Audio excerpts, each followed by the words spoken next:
ਸਵਾਗਤ ਹੈ ਤੁਹਾਡਾ ਅੱਜ ਦੇ ਇਸ ਪ੍ਰੋਗਰਾਮ ਦੇ ਵਿੱਚ ਅਬਾਊਟ ਯੋਰ ਰਾਈਟਸ। ਮੈਂ ਐਡਵੋਕੇਟ ਗੌਰਵ ਕੌਸ਼ਲ ਅੱਜ ਤੁਹਾਡੇ ਨਾਲ ਗੱਲਬਾਤ ਕਰਾਂਗਾ ਇਸ ਪ੍ਰੋਗਰਾਮ ਦੇ ਵਿੱਚ ਨਵੇਂ ਇੰਟਰੋਡਿਊਸ ਹੋਏ ਖੇਤੀ ਕਾਨੂੰਨਾਂ ਦੇ ਬਾਰੇ।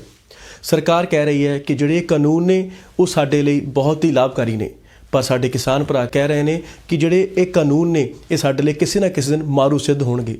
ਕਿਉਂਕਿ ਕੋਈ ਇਹ ਵੀ ਕਹਿ ਰਿਹਾ ਕਿ ਇਹਨਾਂ ਬਿੱਲਾਂ ਦੇ ਉੱਤੇ ਬਹਿਸ ਵੀ ਇੱਕ ਅੱਛੇ ਤਰੀਕੇ ਦੇ ਨਾਲ ਨਹੀਂ ਹੋਈ। ਕਿਉਂ ਕਰੋਨਾ ਕਾਲ ਦੇ ਵਿੱਚ ਜਲਦੀ ਸੈਸ਼ਨ ਬਣਾ ਕੇ ਇਹਨਾਂ ਬਿੱਲਾਂ ਨੂੰ ਪਾਸ ਕਰ ਦਿੱਤਾ ਗਿਆ, ਇਹਦੇ ਪਿੱਛੇ ਕੀ ਕਾਰਨ ਸੀ। ਪਰ ਆਪਾਂ ਆਪਣੇ ਅੱਜ ਦੇ ਇਸ ਪ੍ਰੋਗਰਾਮ ਦੇ ਵਿੱਚ ਇਹ ਅੱਜ ਸਾਂਝਾ ਕਰਾਂਗੇ ਕਿ ਇਹ ਜੋ ਬਿੱਲ ਨੇ ਸਾਡੇ ਹੱਕਾਂ ਵਿੱਚ ਨੇ ਕਿ ਜਾਂ ਸਾਡੇ ਲਈ ਮਾਰੂ ਸਿੱਧ ਹੋਣਗੇ।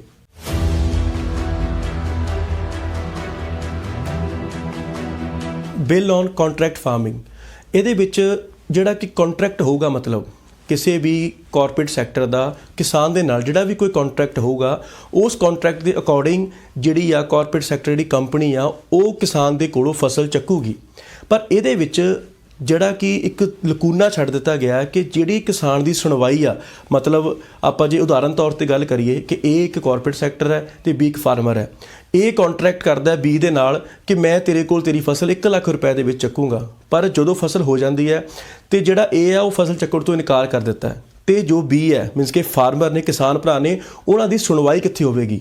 ਇਹ ਬਿੱਲ ਦੇ ਅਕੋਰਡਿੰਗ ਤਾਂ ਉਹਨਾਂ ਨੇ ਕਿਹਾ ਕਿ ਇਹਦੀ ਸੁਣਵਾਈ ਸਿਰਫ ਅਸੀਂ SDM ਦੇ ਕੋਲ ਜਾ ਸਕਦੇ ਹਾਂ, ਪਰ ਸਾਡੇ ਜਿਹੜੇ ਕਿਸਾਨ ਭਰਾ ਨੇ ਉਹ ਚਾਹੁੰਦੇ ਨੇ ਕਿ ਜਿਹੜੇ SDM ਨੇ ਉਹ ਵੀ ਸਰਕਾਰਾਂ ਦੁਆਰਾ ਨਿਯੁਕਤ ਕੀਤੇ ਗਏ ਉਹਨਾਂ ਦੇ ਹੀ ਪੈਰੋਕਾਰ ਨੇ। ਤਾਂ ਉਹਨਾਂ ਦਾ ਜਿਹੜਾ ਵਿਸ਼ਵਾਸ ਹੈ ਉਹ ਹੈ ਜੁਡੀਸ਼ੀਅਲ ਕੋਰਟਸ ਦੇ ਉੱਪਰ, ਉਹਨਾਂ ਦਾ ਵਿਸ਼ਵਾਸ ਹੈ ਸਿਵਲ ਜੱਜ ਦੇ ਉੱਤੇ, ਕਿਉਂਕਿ ਜਿਹੜੇ ਜੱਜ ਨੇ, ਮੈਜਿਸਟ੍ਰੇਟ ਨੇ, ਦੋ ਪ੍ਰਕਾਰ ਦੇ ਹੁੰਦੇ ਨੇ, ਇੱਕ ਹੁੰਦਾ ਐਗਜ਼ੈਕਟਿਵ ਮੈਜਿਸਟ੍ਰੇਟ, ਇੱਕ ਹੁੰਦਾ ਜੁਡੀਸ਼ੀਅਲ ਮੈਜਿਸਟ੍ਰੇਟ। ਜਿਹੜਾ ਐਗਜ਼ੈਕਟਿਵ ਮੈਜਿਸਟ੍ਰੇਟ ਹੈ ਉਹ ਹੈ SDM, ਜੋ ਕਿ ਇਸ ਬਿੱਲ ਦੇ ਅਕੋਰਡਿੰਗ ਨਿਰਧਾਰਿਤ ਕਰ ਦਿੱਤਾ ਗਿਆ ਹੈ ਕਿ ਕਿਸਾਨਾਂ ਦੀ ਜਿਹੜੀ ਸੁਣਵਾਈ ਹੈ ਉਹ ਉਸਦੇ ਕੋਲ ਜਾਵੇਗੀ। ਪਰ ਕਿਸਾਨ ਭਰਾ ਚਾਹੁੰਦੇ ਨੇ ਕਿ ਸਾਡੀ ਜਿਹੜੀ ਸੁਣਵਾਈ ਹੈ, ਕਿਉਂਕਿ ਉਹਨਾਂ ਦਾ ਵਿਸ਼ਵਾਸ ਹੈ ਜੁਡੀਸ਼ੀਅਲ ਮੈਜਿਸਟ੍ਰੇਟ ਦੇ ਉੱਤੇ, ਕਿਉਂਕਿ ਉਹਨਾਂ ਨੂੰ ਲੱਗਦਾ ਹੈ ਕਿ ਜਿਹੜਾ ਜੁਡੀਸ਼ੀਅਲ ਮੈਜਿਸਟ੍ਰੇਟ ਹੈ ਉਹ ਨਿਰਪੱਖਤਾ ਦੇ ਨਾਲ ਉਹਨਾਂ ਦੀ ਸੁਣਵਾਈ ਕਰੇਗਾ ਅਤੇ ਉਹਨਾਂ ਨੂੰ ਉਹਨਾਂ ਦਾ ਬਣਦਾ ਹੱਕ ਦਿਵਾਵੇਗਾ। ਪਰ ਸਰਕਾਰ ਕਹਿ ਰਹੀ ਹੈ ਕਿ ਜੇ ਅਸੀਂ ਇਹਨਾਂ ਦੀ ਸੁਣਵਾਈ ਜੁਡੀਸ਼ੀਅਲ ਮੈਜਿਸਟ੍ਰੇਟ ਵਾਲੇ ਪਾਸੇ ਲੈ ਜਾਈਏ, ਕਿਉਂਕਿ ਸਭ ਤੋਂ ਪਹਿਲਾਂ ਹੁੰਦੀ ਹੈ ਸਿਵਲ ਕੋਰਟ, ਲੋਅਰ ਕੋਰਟ, ਉਸ ਤੋਂ ਬਾਅਦ ਡਿਸਟ੍ਰਿਕਟ ਕੋਰਟ, ਫਿਰ ਹਾਈ ਕੋਰਟ ਅਤੇ ਫਿਰ ਦੈਨ ਸੁਪਰੀਮ ਕੋਰਟ, ਅਤੇ ਸਰਕਾਰ ਕਹਿ ਰਹੀ ਹੈ ਕਿ ਇਸ ਤਰ੍ਹਾਂ ਤਾਂ ਇਹਨਾਂ ਦਾ ਜਿਹੜਾ ਮਸਲਾ ਆ ਬਹੁਤ ਲੌਂਗ ਅਤੇ ਲੰਬਾ ਚਲੇ ਜਾਣਾ। ਇਸ ਕਰਕੇ ਉਹ ਕਹਿੰਦੇ ਆ ਕਿ ਅਸੀਂ ਇਸ ਬਿੱਲ ਦੇ ਅਕੋਰਡਿੰਗ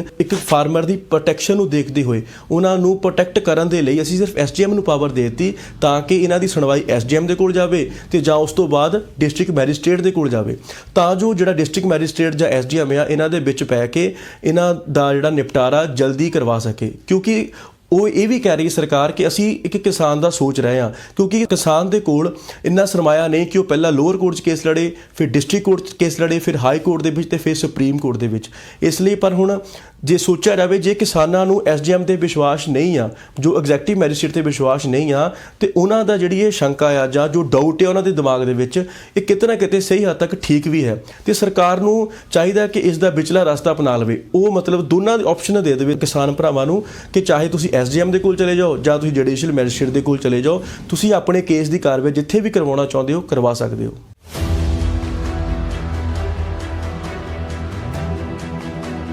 ਦੂਸਰਾ, ਇਹਨਾਂ ਬਿੱਲਾਂ ਦੇ ਵਿੱਚ ਗੱਲ ਕੀਤੀ ਗਈ ਆ MSP ਦੀ, ਮਤਲਬ ਮਿਨੀਮਮ ਸਪੋਰਟ ਪ੍ਰਾਈਸ।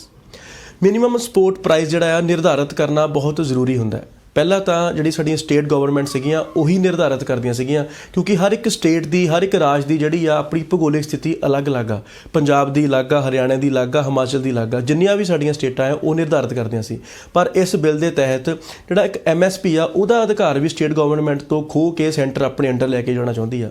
ਇਹ ਕਿੱਦਾਂ ਵਾਜਬ ਹੋ ਸਕਦਾ ਕਿ ਜਿਹੜੀ ਸੈਂਟਰ ਗਵਰਨਮੈਂਟ ਆ ਕਿ ਉਹ ਸਾਰੀਆਂ ਸਟੇਟਾਂ ਦਾ MSP ਨਿਰਧਾਰਿਤ ਕਰੇ। ਜੇ MSP ਤੋਂ ਘੱਟ ਵੀ ਜੇ ਕੋਈ ਬੰਦਾ ਫਸਲ ਚੱਕਦਾ ਆ, ਕੋਈ ਵੀ ਕਾਰਪੋਰੇਟ ਘਰਾਣਾ ਵਪਾਰੀ ਫਸਲ ਚੱਕਦਾ ਆ, ਤਾਂ ਉਸ 'ਤੇ ਕੋਈ ਵੀ ਕਾਨੂੰਨੀ ਕਾਰਵਾਈ ਨਹੀਂ। ਇਟ ਮੀਨਸ ਕਿ ਕੋਈ ਇੱਦਾਂ ਦਾ ਵੀ ਕਾਨੂੰਨ ਦੇ ਵਿੱਚ ਜਿਹੜਾ ਇਹ ਖੇਤੀ ਬਿੱਲ ਨਵਾਂ ਇੰਟਰੋਡਿਊਸ ਹੋਇਆ, ਇਹਦੇ ਵਿੱਚ ਕੋਈ ਇਹੋ ਜਿਹੀ ਕੋਈ ਰਾਹਤ ਨਹੀਂ ਦਿੱਤੀ ਗਈ ਸਾਡੇ ਕਿਸਾਨ ਭਰਾਵਾਂ ਨੂੰ। ਕਿਉਂਕਿ ਜੇ ਅਸੀਂ ਇੱਕ ਉਦਾਹਰਨ ਦੇ ਤੌਰ 'ਤੇ ਗੱਲ ਕਰੀਏ ਕਿ ਜੇ ਇੱਕ ਚਾਹ ਬਣਾਉਣ ਵਾਲਾ ਇਨਸਾਨ ਜੋ ਕਿ ਆਪਣੇ ਅਕੋਰਡਿੰਗ ਚਾਹ ਬਣਾਉਂਦਾ ਅਤੇ ਆਪਣੇ ਚਾਹ ਦੇ ਕੱਪ ਦੀ ਕੀਮਤ 10 ਰੁਪਏ ਨਿਰਧਾਰਿਤ ਕਰ ਸਕਦਾ, ਅਤੇ ਸਾਡੇ ਇਸ ਕਿਸਾਨ ਭਰਾ ਦੇ ਕੋਲ ਕਿਉਂ ਨਹੀਂ ਅਧਿਕਾਰ ਹੈਗਾ ਜਿਹੜਾ ਕਿ ਬੀਜ ਵੀ ਆਪ ਬੋਂਦਾ, ਆਪਣਾ ਖੂਨ ਪਸੀਨਾ ਉਸ ਫਸਲ ਨੂੰ ਦੇ ਕੇ ਰਾਤ ਦਿਨ ਇੱਕ ਕਰਕੇ ਮਤਲਬ ਉਹਨੂੰ ਉਪਜ ਉਗਾਉਂਦਾ ਆ, ਤਾਂ ਉਹਦਾ ਜਿਹੜੀ ਕੀਮਤ ਆ ਕਿਉਂ ਸੈਂਟਰ ਗਵਰਨਮੈਂਟ ਨਿਰਧਾਰਿਤ ਕਰੇ, ਜਿਹੜੇ MSP ਆ ਕਿਉਂ ਸੈਂਟਰ ਗਵਰਨਮੈਂਟ ਨਿਰਧਾਰਿਤ ਕਰੇ ਜਾਂ ਸਟੇਟ ਗਵਰਨਮੈਂਟ ਨਿਰਧਾਰਿਤ ਕਰੇ ਜਾਂ ਕੋਈ ਕਾਰਪੋਰੇਟ ਸੈਕਟਰ ਨਿਰਧਾਰਿਤ ਕਰੇ। ਇਸ ਕਰਕੇ ਸਰਕਾਰ ਨੂੰ ਜਿਹੜਾ MSP ਦੇ ਉੱਤੇ ਵੀ ਕੋਈ ਕਾਨੂੰਨ ਜ਼ਰੂਰ ਸੋਧ ਕਰਕੇ ਬਣਾਉਣਾ ਚਾਹੀਦਾ, ਤਾਂ ਕਿ ਜੇ ਕੋਈ ਮਿਨੀਮਮ ਸਪੋਰਟ ਪ੍ਰਾਈਸ ਤੋਂ ਘੱਟ ਕੋਈ ਫਸਲ ਚੱਕਣ ਦੀ ਕੋਸ਼ਿਸ਼ ਕਰੇ ਤਾਂ ਉਸ ਉੱਤੇ ਕਾਨੂੰਨੀ ਕਾਰਵਾਈ ਹੋਣੀ ਚਾਹੀਦੀ ਹੈ।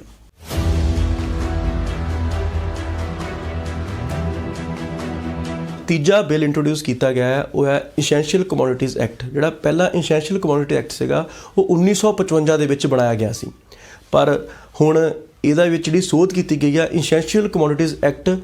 ਅਮੈਂਡਮੈਂਟ ਐਕਟ 2020, ਉਹਦੇ ਵਿੱਚ ਜਿਹੜਾ ਕੀ ਆ ਇਹਨਾਂ ਨੇ ਜਿਹੜੀਆਂ ਸਾਡੀਆਂ ਬੇਸਿਕ ਜ਼ਰੂਰਤਮੰਦ ਚੀਜ਼ਾਂ ਜ਼ਰੂਰਤ ਦੀਆਂ ਚੀਜ਼ਾਂ ਜਿਵੇਂ ਕਿ ਪਿਆਜ਼ ਹੋਇਆ, ਆਲੂ ਹੋਇਆ, ਦਾਲਾਂ ਹੋਈਆਂ, ਇਹਨਾਂ ਨੂੰ ਇਹਨਾਂ ਦੇ ਵਿੱਚੋਂ ਕੱਢ ਦਿੱਤਾ ਗਿਆ ਤੇ ਇਹਦੇ ਵਿੱਚ ਹਰ ਕਿਸੇ ਕੋਲ ਪਾਵਰ ਆ ਗਈ ਆ ਕਿ ਕੋਈ ਵੀ ਬੰਦਾ ਇਹਨਾਂ ਚੀਜ਼ਾਂ ਨੂੰ ਸਟੋਰ ਕਰ ਸਕਦਾ।